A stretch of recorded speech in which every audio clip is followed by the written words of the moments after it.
વધતા જતા સાયબર ક્રાઇમના ગુનાઓને ડામી દેવા અને સાયબર ક્રાઇમના બનતા ગુનાની તપાસ દરમિયાન ભોગ બનનાર અરજદારને રાહત મળે તેવો નવતર નિર્ણય ગુજરાત પોલીસ દ્વારા અમલમાં મૂકવામાં આવ્યો છે। ત્યારે ગુજરાત પોલીસના આ નવતર નિર્ણયથી લોકો માહિતગાર બને તે માટે સુરતના કતારગામ પોલીસ સ્ટેશનમાં લોક દરબારનું આયોજન કરવામાં આવ્યું હતું। સુરત પોલીસ કમિશનર અનુપમસિંહ ગોલેતના અધ્યક્ષ સ્થાને આ આયોજન કરવામાં આવ્યું હતું।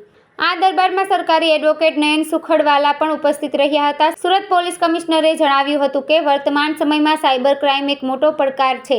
નાની નાની રકમ લોકો ગુમાવ્યા બાદ પરત મેળવતા નથી, પરંતુ લાખો રૂપિયા ગુમાવનાર વ્યક્તિઓ બદનામીના ડરે કેસ કરતા નથી, જેથી સાયબર માફિયાઓની હિંમત વધી જાય છે।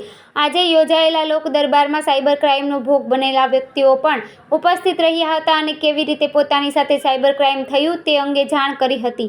આ સાથે પોલીસ દ્વારા સાયબર ક્રાઇમનો ભોગ બનનાર વ્યક્તિને 38 લાખ જેટલી રકમ જે તે વ્યક્તિને પરત કરવામાં આવી હતી।